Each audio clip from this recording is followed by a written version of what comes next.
Pilkada Jakarta 2024 semakin memanas, PD Perjuangan disebut-sebut mulai melirik dan juga mempertimbangkan nama Anies Baswedan untuk diusung dalam Pilkada 2024. Sementara dari Koalisi Indonesia Maju, Partai Gerindra juga telah mengeluarkan surat rekomendasi bagi Ridwan Kamil untuk berlaga di Jakarta, meski Partai Golkar hingga kini belum menentukan siapa jagoannya nanti. Lalu menunggu siapa dalam penentuan kandidat calon Jakarta 1 ini, dan siapa yang kira-kira menjadi game changernya. Dan untuk membahas serta menganalisanya sudah bersama kami 3 orang narasumber.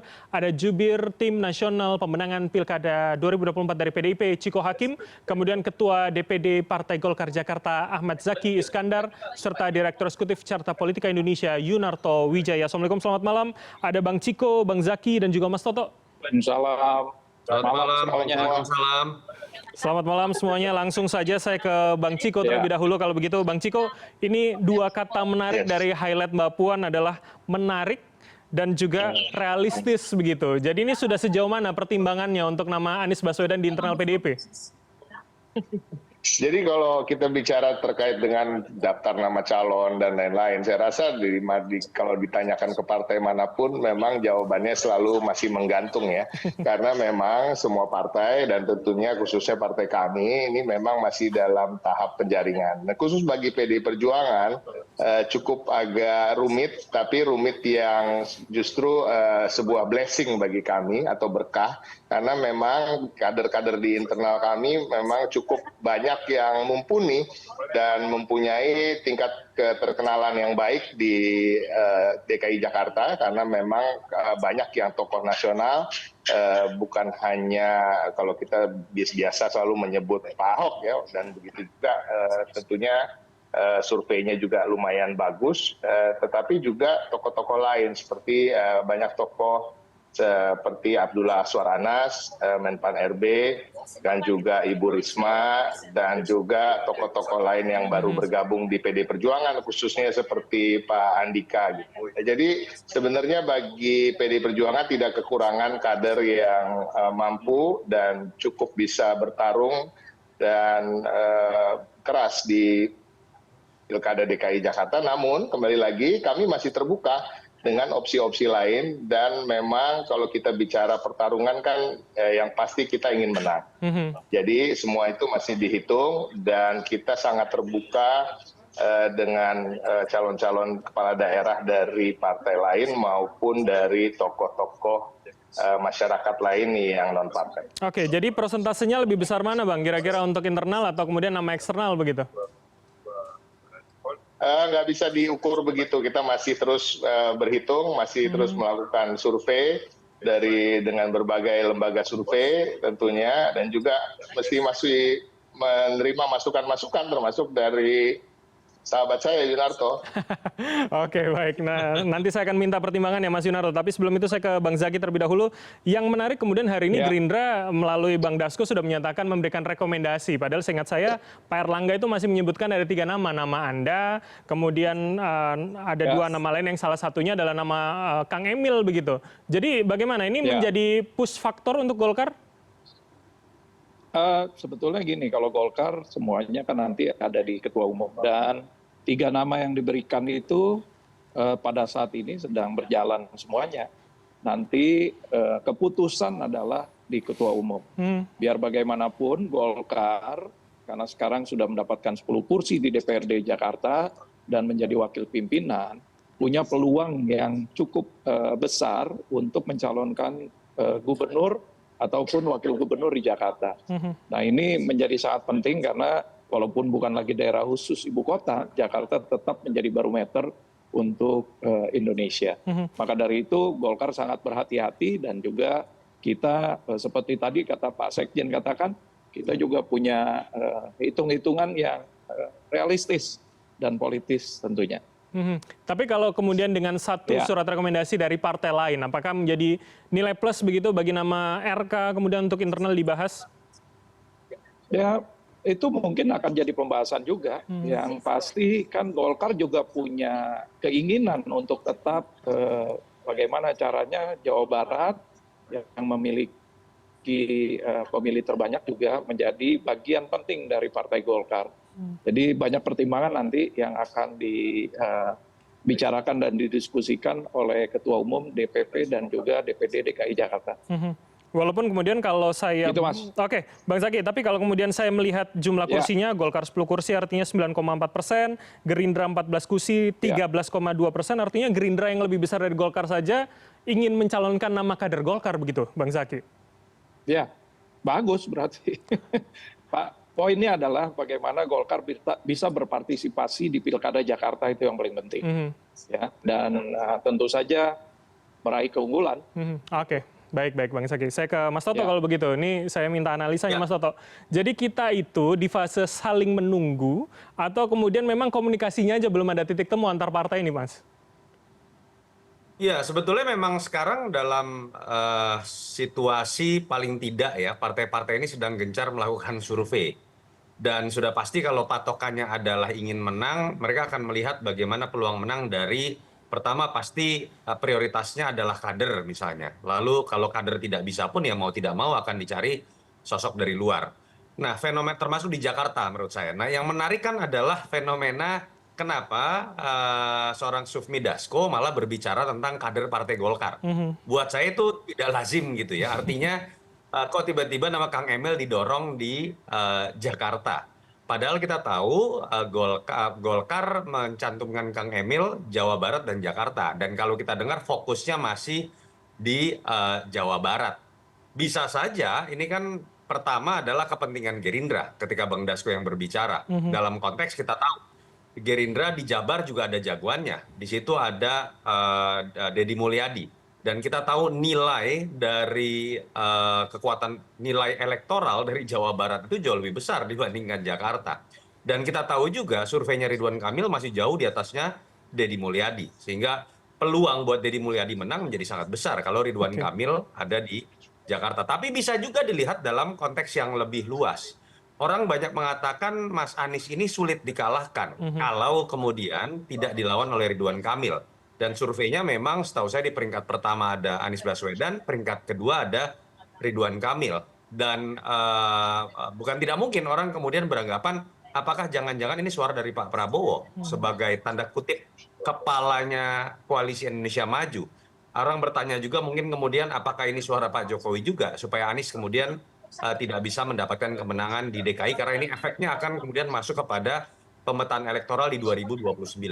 Apapun yang sedang terjadi di panggung belakang, saya berharap pilkada ini betul-betul memunculkan calon-calon berdasarkan aspirasi masyarakat lokal secara bottom up, tidak dikooptasi oleh apapun lah namanya koalisi permanen, apalagi hanya keinginan satu atau dua orang saja kepentingan elektoral di luar Jakarta dalam konteks ini. Mas Toto, tapi banyak yang kemudian mengatakan ya pilkada Jakarta itu miniatur pilpres begitulah, adalah pilpres kecil yang ini juga pasti mempunyai residu dari pilpres sebelumnya atau kemudian menjadi persiapan bagi pilpres berikutnya.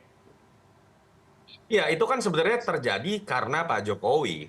Catatan bahwa Pak Jokowi kemudian menjadi gubernur DKI, tidak selesai, lalu kemudian batu loncatan menjadi presiden dan berhasil. Kebetulan Mas Anies juga ada dalam posisi yang sama walaupun gagal menjadi presiden ya. Tapi kita juga bisa lihat kan kondisinya sudah berubah. Jakarta tidak lagi ibu kota, tapi walaupun masih memiliki peran penting sebagai kota bisnis. Dan saya berharap Jakarta tidak ditempatkan seperti itu lagi secara elektoral, Mas Bram. Jakarta ya Jakarta. Apalagi sekarang punya tantangan dengan konsep kawasan aglomerasi, tantangan tanpa menjadi ibu kota tetap bisa menjadi pusat bisnis misalnya. Ya letakkanlah memang orang yang terbaik. Makanya menurut saya isu-isu seperti kemudian ponakannya Prabowo dipasangkan dengan anaknya presiden, lalu kemudian melalui keputusan yang kontroversial, itu menurut saya akan menyita perhatian, sehingga bahasan mengenai penanganan macet, penanganan banjir, penanganan polusi, yang menjadi problem utama dari DKI, itu DKJ, itu malah kemudian tidak dibahas. Itu yang saya harapkan tidak termasuk dari yang mengagetkan buat saya, petinggi Partai Gerindra malah kemudian berbicara mengenai kader Golkar. Oke, jadi ini adalah saling tunggu begitu ya, antara nama RK atau kemudian nama Anies, Mas Toto. Sebelum saya akan ke nama Kaisang. Bisa juga saling tunggu atau saling menjerumuskan nih, kita nggak tahu gitu ya. Karena ada kepentingan yang saling bejana berhubungan yang saya sebutkan. Tetapi kalau untuk Mas Kaisang, saya harus mengatakan kalau niatnya baik, terhadap Mas Kaisang dan keluarga Jokowi, orang-orang yang mendorong-dorong Mas Kaisang walaupun peluangnya secara hukum sekarang terbuka, walaupun belum ada PKPU ya, menurut saya ini menjerumuskan keluarga Jokowi. Oke. Itu seperti sebuah penghinaan seakan-akan Kaisang ini pengangguran politik. Ditaruh di DKI, ditaruh di Surabaya, di Depok, Bekasi, dan lain-lain. Dan ada pengalaman loh. Mas AHY itu kalau hanya mendasarkan dirinya pada nama besar darah biru, dalam Pilkada 2017 malah kalah. Oke, baik. Itu yang akan juga saya konfirmasi kepada Bang Zaky dan juga Bang Ciko, tapi usai jeda. Karena kami akan jeda sejenak, pemirsa, tetaplah bersama kami di Pilihan Indonesia.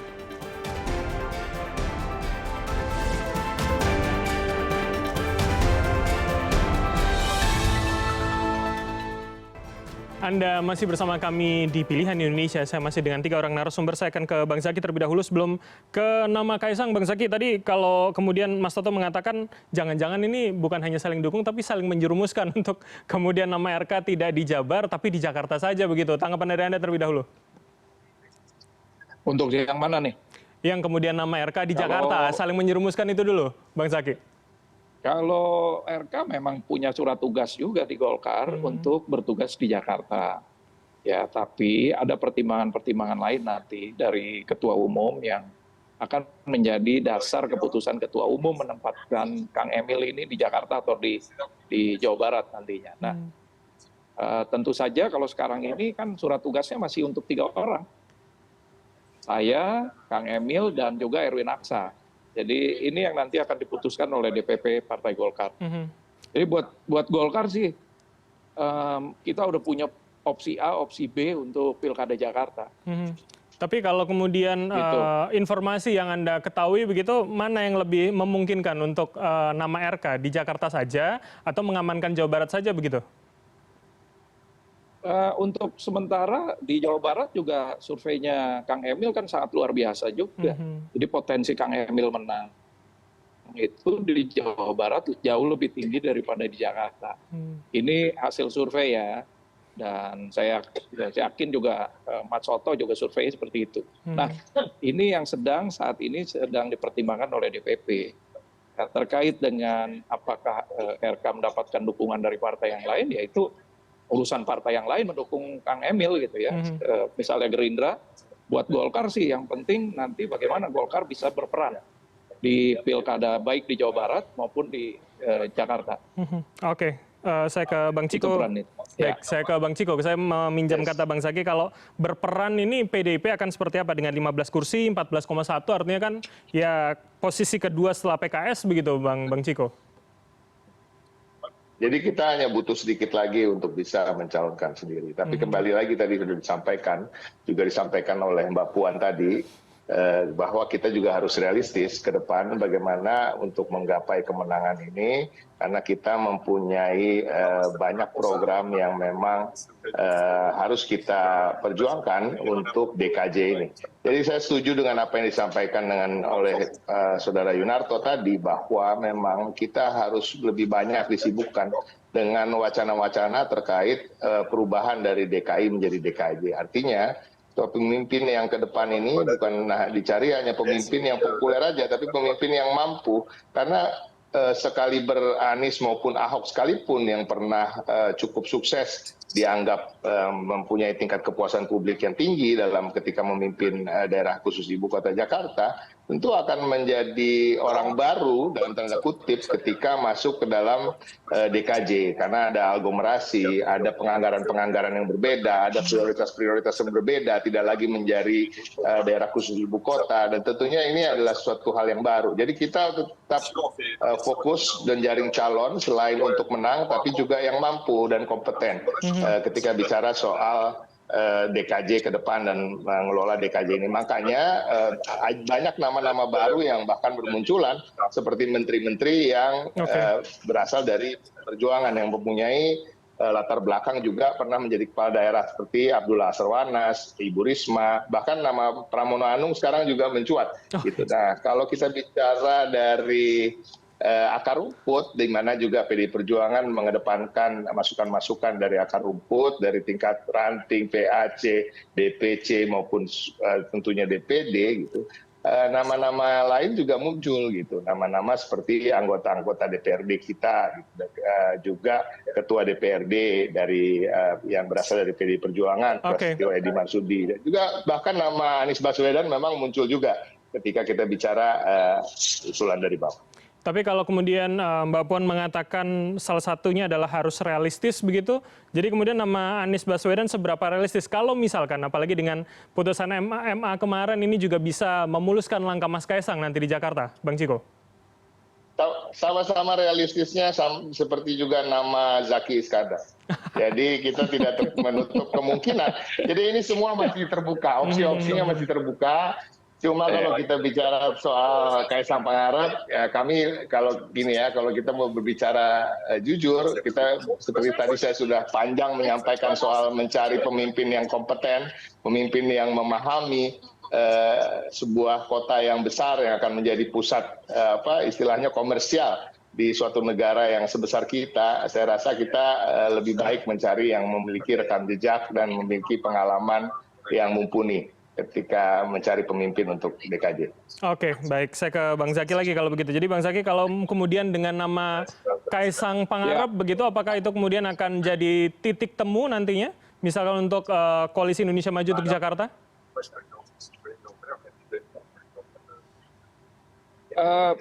Opsinya terbuka semuanya, tapi catatannya yang penting tadi, saya menyetujui apa yang Ciko katakan, bahwa memimpin Jakarta itu harus yang benar-benar memiliki rekam jejak dan lain sebagainya.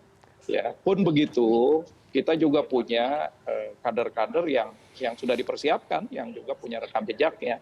Jadi kalau untuk Golkar, apapun opsinya, buat Jakarta itu nanti akan dipertimbangkan oleh DPP sematang-matangnya dan sebaik-baiknya. Karena memimpin Jakarta juga tidak mudah tentunya. Berarti rekam jejak hanya nama RK dong, atau kemudian nama Anies atau Ahok yang pernah menjabat untuk wilayah provinsi begitu, Bang Zaky? Sebagai gubernur ya, tapi juga kan pimpinan daerah bukan cuma gubernur, daerah aglomerasi juga termasuk sekarang nanti bagian dari program pembangunan Jakarta secara keseluruhan. Jadi ini juga penting menjadi catatan bahwa yang paham birokrasi dan juga paham mengenai penggunaan dana APBD ya untuk dengan tujuan membangun dan memberikan kesejahteraan kepada masyarakat. Nah ini yang menjadi nanti pokok pemilihan kader-kader terbaiknya.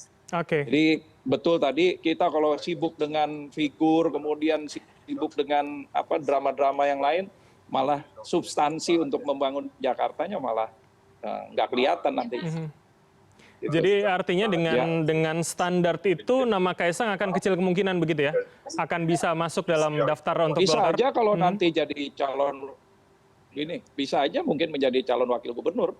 Ya kan masih memungkinkan potensi-potensi seperti itu. Dengan calon gubernur dari Golkar apalagi artinya? Di KIM, apalagi nanti di Koalisi Indonesia Maju juga pasti ada pembicaraan-pembicaraan.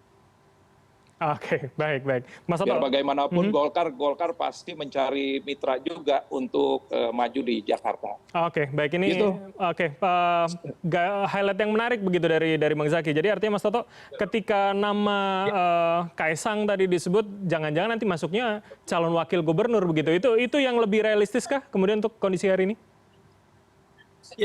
Apa yang dilempar sebagai sebuah konten di sosmed oleh Bang Dasko kan memang Kaisang sebagai wagub, dan secara tidak langsung ya saya menangkap memang berarti kan yang mencoba mengusung Kaisang ini menyadari Kaisang belum mampu menjadi cagup. Poin saya paling penting adalah pilkada ini adalah pemilihan langsung, mekanisme yang dibuat dalam demokrasi supaya rakyat menjadi panglima tertinggi.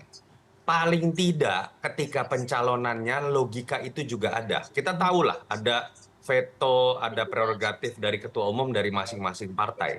Tapi janganlah kemudian pencalonan ini dianggap sebagai arisan ganti-gantian antar tokoh tertentu atau keluarga tertentu saja. Apalagi lewat keputusan hukum yang sifatnya kontroversial masih sampai sekarang diperdebatkan.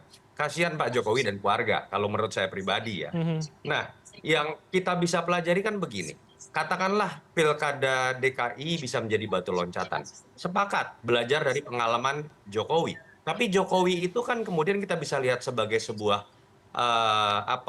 perjalanan karir politik sampai kemudian jadi presiden, itu kan simbol dari bottom up. Dia menjadi wali kota berhasil, dia terpilih menjadi gubernur dan dianggap berhasil walaupun setengah perjalanan, lalu dianggap mampu menjadi presiden. Jangan disamakan dengan kemudian orang yang tiba-tiba nanti diharapkan bisa jadi cawapres, bisa jadi capres, tapi kemudian proses pencalonannya top down. Itu beda dengan cerita Jokowi, apalagi kalau kemudian hanya anaknya seseorang, hanya ponakan seseorang. Jakarta ini masalah serius dalam proses transisinya. Saya sepakat kalau saya pribadi, kalau bisa paling bagus adalah mantan kepala daerah atau sosok yang memang punya pengalaman birokrasi ya. Paling bagus adalah mantan kepala daerah. Salah satunya Bang Zaky atau Ridwan Kamil atau Azwar Anas atau kemudian Ibu Risma. Itu nama-nama yang menurut saya tidak kagetan kemudian dalam melihat sebuah proses transisi, adaptasi dalam penganggaran, dalam positioning sebagai daerah.